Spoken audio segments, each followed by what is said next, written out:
Alright, so let's take a look at this ordinary differential equation where your right hand side is piecewise defined, right? Okay, so we saw that piecewise defined functions we can express in terms of Heavisides, right? So this particular piecewise defined function, right? Remember the formula that I have expressing a piecewise defined function in terms of Heavisides, right? I'm isolating some cases. You have the start case over here. You have the end case here, right? And then you have the middle cases, right? Okay, so the f2 to the fn minus 1 over here would be middle cases. The f1 is the start case and the fn is the end case, right?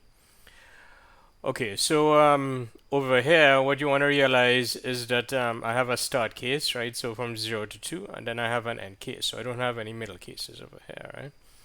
Okay, so when I'm expressing this function over here with only two intervals like this, right? Expressing this piecewise defined function as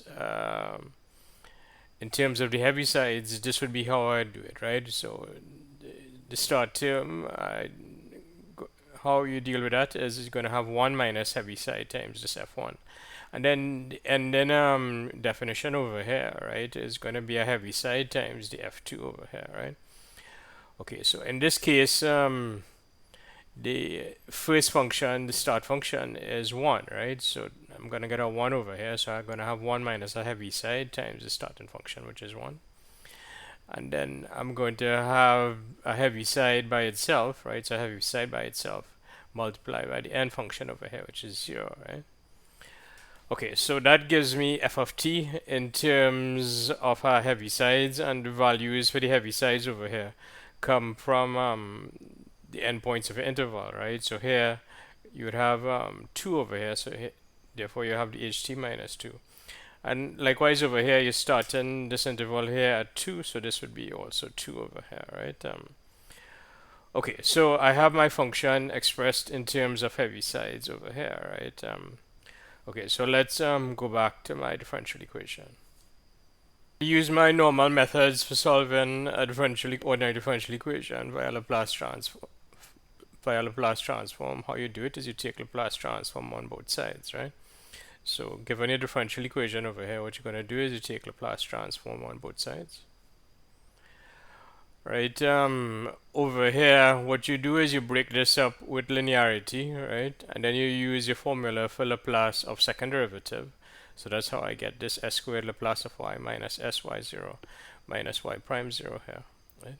And then I'm going to have 2 Laplace of y prime and the 2 Laplace of y prime. Well, I use my formula for Laplace of y prime, which gives me 2 times s Laplace of y minus y0, right?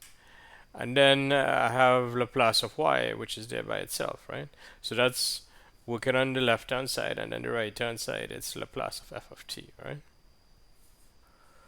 All right, so now what I'm going to do is I need to notice here what I have is y0 and y prime 0, right? So those are my initial conditions, but my initial conditions are in fact given to me, right? The y0 is equal to 1 and the y prime 0 is equal to 0, right? So I substitute that in, the y0 is equal to 1 over here, so I'm going to get s times 1, which is s over here. The y prime 0 is equal to 0. And here the y0 is equal to 1, so I put that in over here, right? So I get this expression, right? And now the goal is to solve for Laplace of y, right? So what you want to do is you want to isolate everything that involves Laplace of y on your left-hand side, right? But notice here, this minus s over here does not involve Laplace of y. And likewise, if I multiply this out, I'll have 2s Laplace of y minus 2, right? So I have a minus s over here, and I have a minus 2. And those don't have are not being multiplied by Laplace of y, right? So those don't involve Laplace of y. So what I do, seeing that I'm going to solve for Laplace of y, I take the minus s and I move it across, so I get plus s. And then I have this minus 2, and I take it and move it across, and I'm going to have s plus 2, right? Okay, and everything else on the left-hand side would involve Laplace of y, so I have s squared Laplace of y plus 2s Laplace of y plus Laplace of y. And in that case, I can factor out the Laplace of y, right? Alright, so once I factor out Laplace of y, this is what I have, right? I notice the form, right? I still have Laplace of y, right? Times some function of s over here. And then on this right-hand side, there's nothing involving Laplace of y, right? This is just purely in terms of s, right? Okay, and as I said, the goal is to solve for Laplace of y. So what you're going to be doing is you're going to be dividing by this expression, right? This expression over here, the s squared plus 2s plus 1, right? This, in fact, you can factorize as s plus 1 squared, right?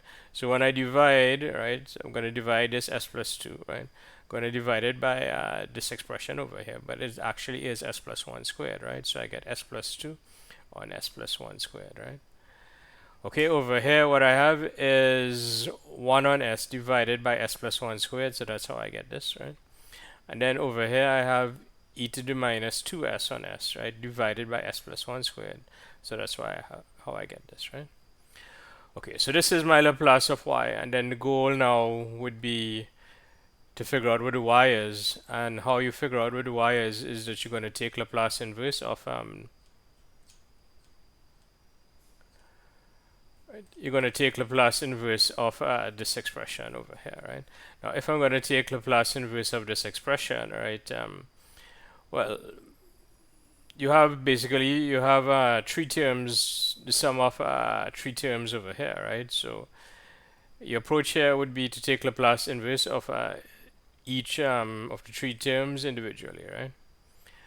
All right, so let's start with this s plus 2 on s plus 1 squared, right? Okay, so really what I should do over here is use partial fractions on this first term here, right? But it turns out there's a faster way in this case to do this, right?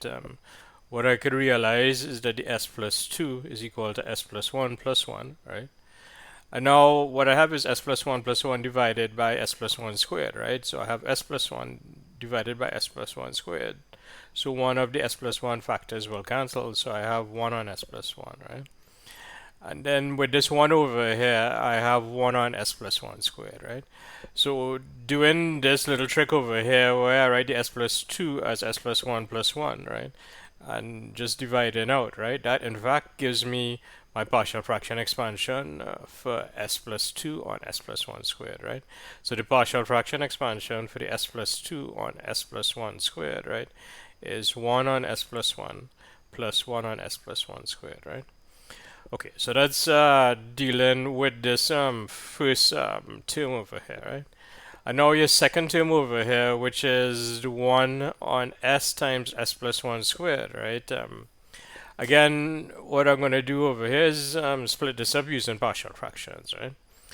Okay, so what would be the form of the partial fraction expansion for 1 on s times s plus 1 squared, right? Well, what you have is you have linear factors, right? And then you have one linear factor that is repeated, right? Okay, so the form of the partial fraction expansion would be a constant on the first linear factor s, constant on the second linear factor s plus 1, right? And I have this s plus 1 repeated, right? So this would be s plus 1 squared. And remember the form for that is I just need a constant on top of this s plus 1 squared, right? Okay, so this is the form of my partial fraction expansion, and what I normally do is I clear the denominators and I'll get this expression here, right? Right, so in this case, to figure out what the constants A, B, and C are, right, I'll use a mixture of substituting values and comparing powers of S, right? So I can substitute S is equal to 0, and when I substitute S is equal to 0, I'll get 0 here. I'll get 0 in this middle term here. And in the first term, I'm going to get 0 plus 1 squared, which is 1, times A over here. So I'll get that A is equal to 1, right? Which is this A is equal to 1 over here, right? Okay, and then what I can do is I can substitute S is equal to minus 1, right? And substituting S is equal to minus 1 will give me 0 here, I'll have C times minus 1, which is minus C, right? And then minus C equal to 1 gives me C is equal to minus 1, right? Okay, and then finally what I do is I look at the term in S squared, right? So over here I have an A. If I expand this out, I'll have an S squared coming from here. And S times S plus 1, I'll have an S squared coming from there, right? So the only terms in S squared on this right hand side is AS squared and bs squared over here, right? So the term in s squared would be a plus b, so that's just a plus b over here for the right hand side. And there's no s squared term on the left hand side, so I'm going to have a 0 over here, right? Okay, so what that gives me is 0 is equal to a plus b, but I already know what the a is. The a is equal to 1, right? So therefore I get that the b is equal to minus 1, right? Okay, so this is the form of the partial fraction expansion, and I figured out what the constants are. The a is equal to 1, the b is equal to minus 1, and the c is equal to minus 1, right? So I get this over here, right? All right, so let's recall that we got up to this point over here. We found the partial fraction expansion, right? For the first term, the s plus 2 on s plus 1 squared, and we just found the partial fraction expansion for the one on s times s plus 1 squared, right? Okay, so let's put in what the partial fraction expansion is for the 1 on s times s plus 1 squared. We put it in over here, right? So that is 1 on s minus 1 on s plus 1, right? Minus 1 on s plus 1 squared, right? Now, what you want to notice is that I have some terms canceling over here, right? The 1 on s plus 1 over here will cancel with the minus 1 on s plus 1. And the 1 on s plus 1 squared over here will cancel with this minus 1 on s plus 1 squared, right? So all I'm left with over here is the 1 on s, right? Okay, and the last thing I would need to deal with over here is this e to the minus 2s, 1 on s plus 1 squared, right? You want to notice what's inside this bracket, right? It's the same as this 1 on s plus 1 squared, right? Okay, so when I'm going to work this out, right, what I'm going to be using here is I'm going to be using a t-shift, right? Right, and this over here, this is my t-shift formula here, right?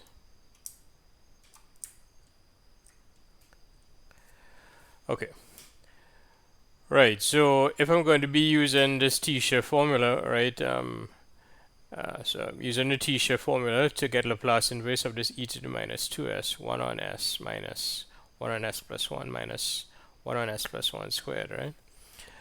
Okay, so recall with the t-shift, right, you need the t0, right? And in this case, the t0 is equal to 2, right?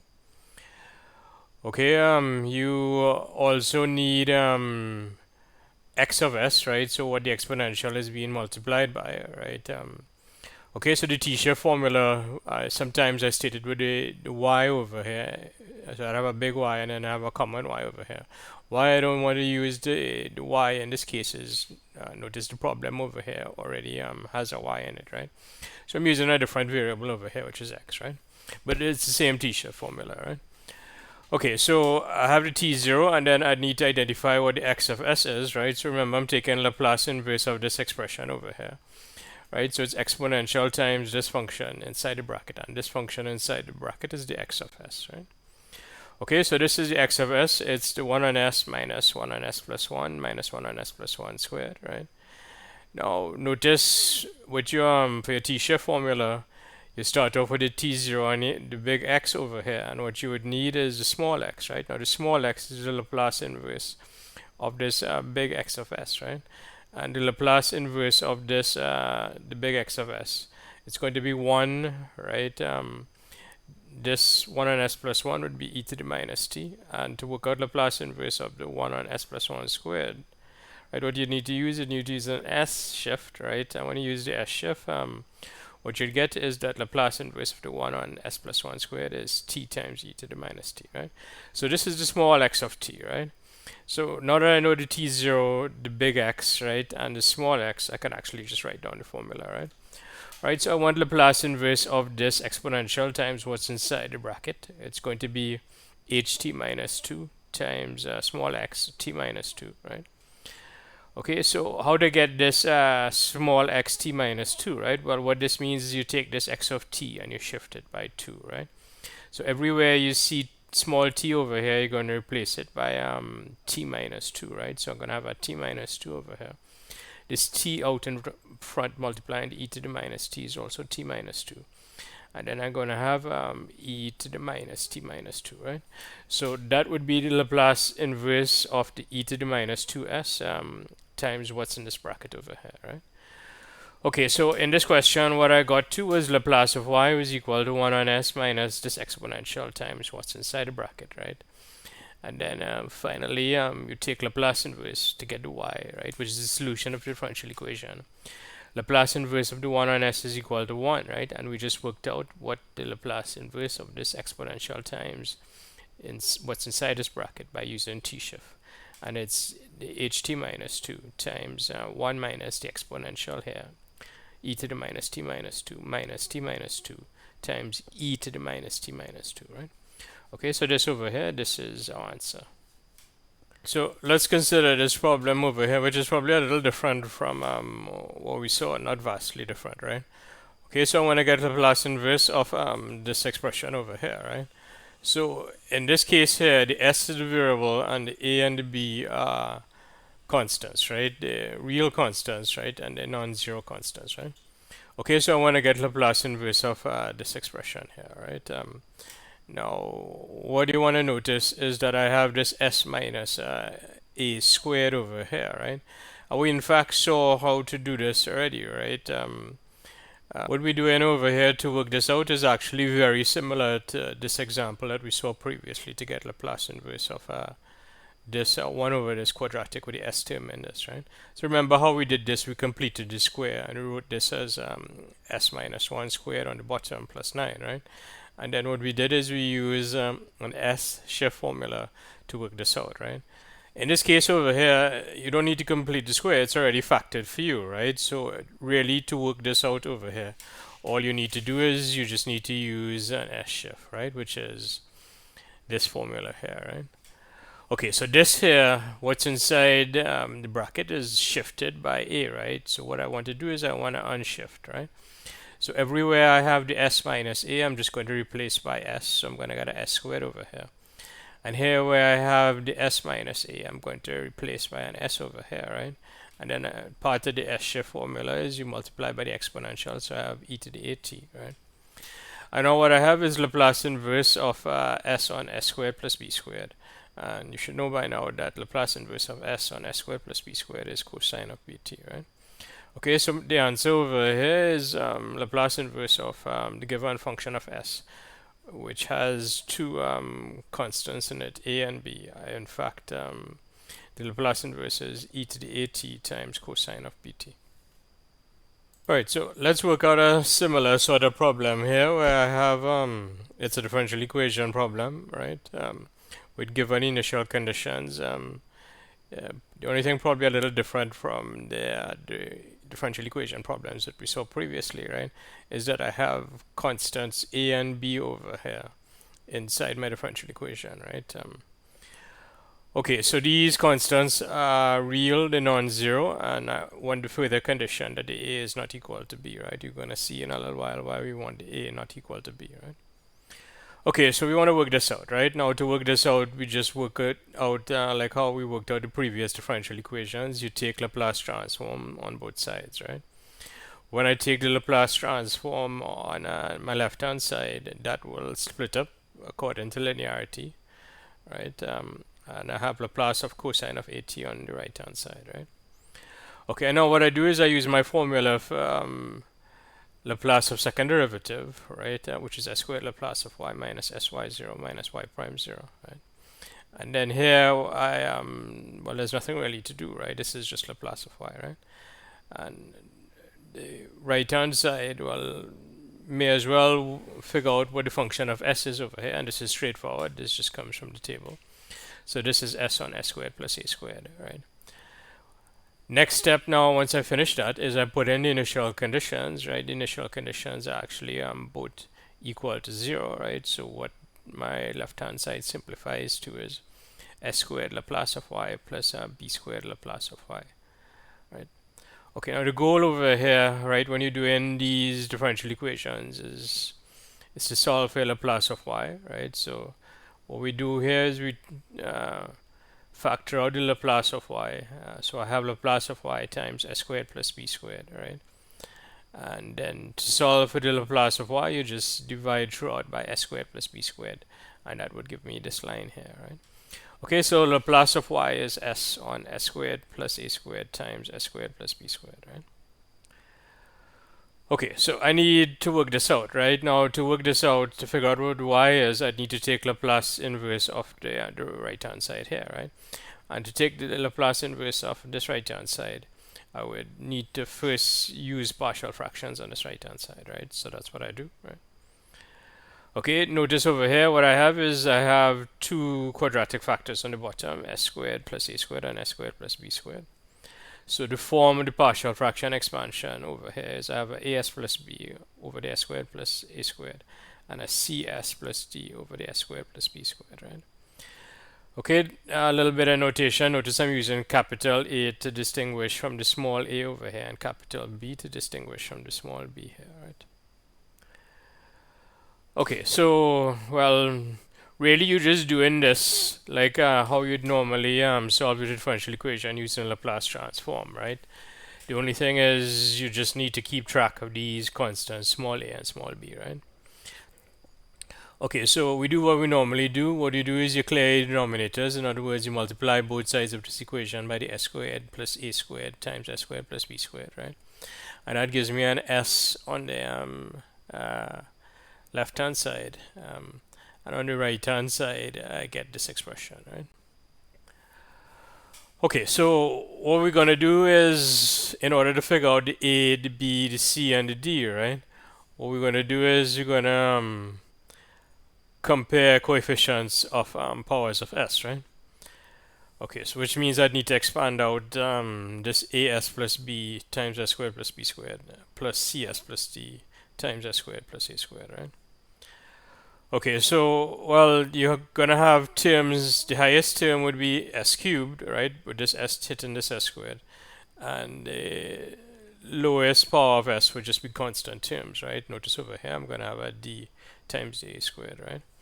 Okay, so first we're looking for the power, the s cubed terms, right? And notice I have an as times an s squared, right? That would give me an as cubed, and I have a cs times s squared. That would give me cs cubed, right? So I have a plus cs cubed here, right? And now I look for the s squared terms, and I only have bs squared over here, right? And I have ds squared over here, right? So I have a bs squared plus ds squared, and I can factor the s squared out of that. Right, the term in s, right? The term in s would come from this as times the b squared, right? So that's the ab squared over here. And then the cs times the a squared, which would be the ca squared, right? And then finally the constant term would be the big B times the small b squared. And then the big D times the a squared here, right? So that's expanding everything out and collecting the powers of s, right? And now what you want is you need to get equations.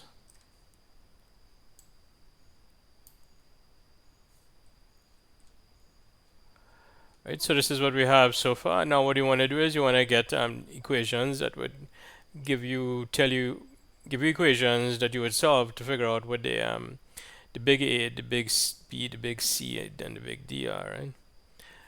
Okay, so what you do is you compare powers of S now, right? You notice on this left hand side you have no term in S cubed, right? So the coefficient of the S cubed, if you want, on this left hand side is 0, right? So the equation that I will get is that 0 over here, the coefficient of the s cubed, is equal to the coefficient of the s cubed over here, which is a plus c, right? Okay, and likewise, comparing the coefficients of the s squared term, right? I have a 0 from this side, and I have a b plus d on this side. All right, comparing the term in s, right? I have coefficient over here is 1, right? And the coefficient over here is just ab squared plus ca squared, which is this. And then finally the constant term, I have no constant term over here, which is 0. And then I have this big B times b squared plus da squared, right? Okay, now I want to solve this, right?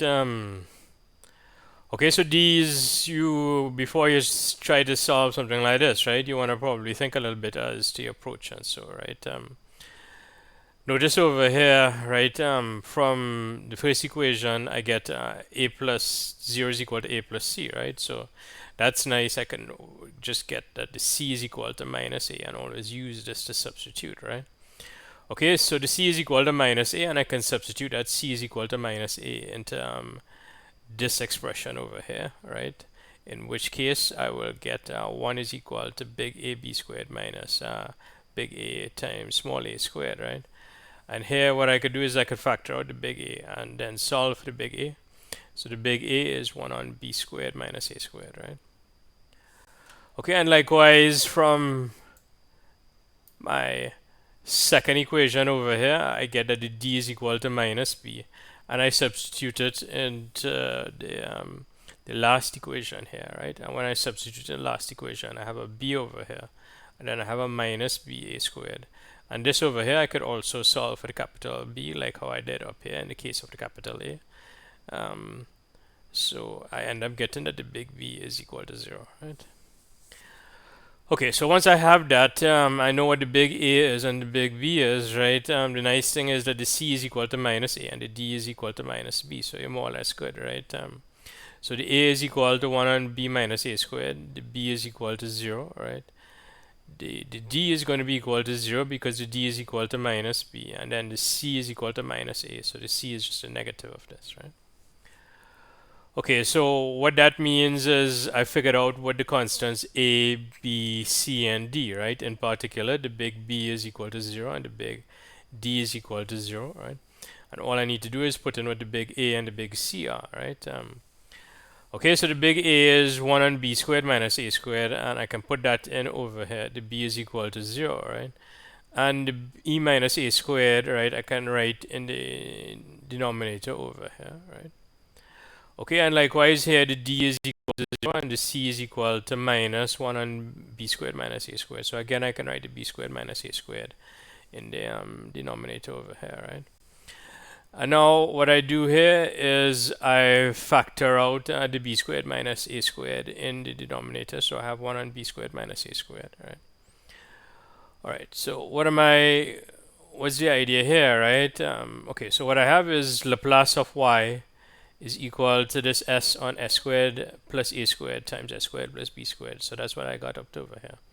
And what I did is I used partial fractions, right? And when I use partial fractions, this s on s squared plus a squared times s squared plus b squared is equal to this expression here, right? Okay, and now what I need to do is I need to get Laplace inverse. The y is going to be Laplace inverse of this, right? So I'm taking the Laplace inverse of this expression over here. You want to remember that the b squared minus a squared is just a constant, right? So I can just pull that constant out. So what I'm left with is Laplace inverse of these sums, right? Now Laplace inverse of this s on s squared plus a squared, that's straightforward. That's just going to be cosine of at. And Laplace inverse of this one over here, the s on s squared plus b squared, that's also straightforward. That's cosine of bt, right? Okay, so I get my answer over here, right? The answer for the solution of my differential equation is that the y of t is 1 on b squared minus a squared times cosine at minus cosine bt. Alright, so here what I'm given is I'm given a graph of a function of f of t, right? What they ask me to do is, well, essentially what I need to do is I need to get Laplace of f of t, right? But it also asks me to express this f of t as a combination in terms of Heaviside step functions, right? Okay, so first thing you'd want to do over here is you'd want to, before you try to write it in terms of Heaviside step functions, right? You want to write it as a piecewise defined function, right? Okay, so your function over here, right? And remember we're starting at t is equal to 0 because we're looking at Laplace transform, right? Okay, so between 0 and 1, your function is equal to 0. Between 1 and 2, right, the function is equal to 1, right? And notice how it's defined over here, right? You have less than or equal to 1, and then you have strictly less than 2, right? Okay, and then between 2 and 3, the function is equal to 2, right? And then after 3, the function is equal to 0, right? So that information we just get from the graph, right? And it's pretty easy to get from the graph because really each of these, on these intervals over here, what you have is you have constant values, right? So all you need to do is write down the constant values. You don't need to actually figure out what the function is, right? Sometimes if it was actually a function over here, then it'll be a little more involved, right? But in this case, it's fairly easy, right? Okay, so this is a function expressed as a piecewise defined function, right? And what we need to do is we need to write it in terms of Heaviside step functions, right? Okay, so in general, if I have a function, right, that is piecewise defined, and it, in fact, if it has four pieces like this, right, then this would be from the formula that we talked about previously, right? This would be how you'd express this piecewise defined function in terms of Heavisides, right? Notice you have a start term, which is the 1 minus the Heaviside, so that's for the F1. You have an end term over here, right, which is just a Heaviside by itself, right? And then the middle ones over here, like the F2, right, that would be a difference of two Heavisides, right? Okay, so this is the how I'd express my f of t, right, in terms of Heaviside when I have four pieces. And what I have over here is I do have my function defined on four pieces like this, right? Okay, so really I'm just using this formula, right? And I now I put in the information as to what my function is, right?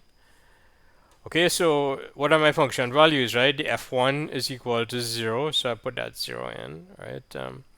The f2, right? The f2 is equal to 1, so I put that 1 in over there, right? Right, the f3 is equal to 2, so I put the 2 in, right? And then the f4 is equal to 0, so I put that in over here, right? Well, what are the values for the T1, the T2, and the T3, and so on, right? Well, right, so if you notice over here, right, the T1 over here, if you're comparing it to my function f of t, the T1 is 1, right? So this T1 over here is going to be equal to 1, right? Okay, so for the f2t, right, and I have this 1 over here, I have a difference of Heavisides. Well, this will be a little easier because what you're going to be doing is you're going to be using, for the Heavisides, the smaller value here would be from this side here, right? The smaller value would be, well, okay, so it's ht minus t1 minus ht minus t0, right? So this is t1 for interval. The t1 is a smaller value and the t2 is the bigger value, right? Okay, so over here, what I have is 1 and 2 over here. So what I'll have is the t1 is going to be equal to 1, and then the t2 is going to be equal to 2, right? Okay, and likewise for the third one, right, which is this one with the 2 here, right? It's going to be ht minus 2 minus ht minus 3, right, which is what I have over here. And then finally, the last one over here would just be a Heaviside by itself, right? And ht minus t0 would be ht minus 3 in this case, which is this one over here, right? Okay, so that actually, once I use this formula here and I put in all the values, this gives me f of t in terms of Heaviside functions, right? And this can simplify a little bit for me, right? Because 0 times what's inside this bracket over here will be just drop off. 0 times this Heaviside over here will also just drop off. What I have is ht minus 1 minus ht minus 2, right?